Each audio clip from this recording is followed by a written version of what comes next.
নমস্কার, আপনাদের সকলকে স্বাগত জানাই আজকে বিশেষ সংবাদ শিরোনামে। আমি আপনাদের হোস্ট অর্পিতা, চলে এসেছি আজকে বিশেষ কিছু খবর নিয়ে। প্রথম খবর, কলকাতায় স্থাপিত হবে ডক্টর শ্যামাপ্রসাদ মুখার্জির 125তম উচ্চতা ফুট মূর্তি। পশ্চিমবঙ্গের মুখ্যমন্ত্রী শুভেন্দু অধিকারী ঘোষণা করেছেন ডক্টর শ্যামাপ্রসাদ মুখার্জির 125তম জন্মবার্ষিকী উপলক্ষে কলকাতায় তার 125 ফুট উচ্চতার একটি মূর্তি স্থাপন করা হবে।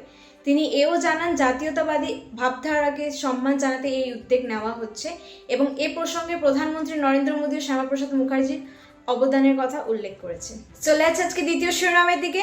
বিদ্রোহী সাংসদের অযোগ্য ঘোষণার দাবিতে লোকসভা স্পিকারের কাছে আবেদন।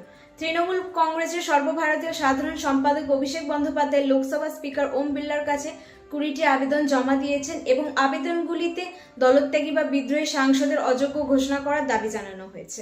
চলে আছে আজকে তৃতীয় খবরের দিকে। ফলতা থানায় হামলার চেষ্টার অভিযোগে গ্রেফতার জাহাঙ্গীর খানের স্ত্রী। দক্ষিণ 24 পরগনায় ফলতা থানায় হামলায় পরিকল্পনায় অভিযোগ গ্রেফতার করা হয়েছে প্রাক্তন তৃণমূল নেতা জাহাঙ্গীর খানের স্ত্রী সারিনা বিবিকে। পুলিশের দাবি, জাহাঙ্গীর খানের মুক্তির দাবিতে প্রায় 400 সমর্থককে নিয়ে থানার দিকে মিছিল করার পরিকল্পনা করা হয়েছিল এবং ইতিমধ্যে ঘটনায় 25 জনেরও বেশি ব্যক্তিকে গ্রেফতার করা হয়েছে বলে জানা যাচ্ছে। চলে যাচ্ছে আজকে শেষের খবরের দিকে। বাংলাদেশে ভগবান রামের অবমাননার অভিযোগে বিক্ষোভ।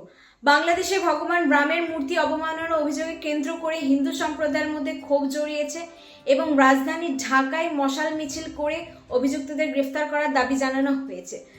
ধন্যবাদ, ভালো থাকবেন, সুস্থ থাকবেন। Stay tuned with Swan news.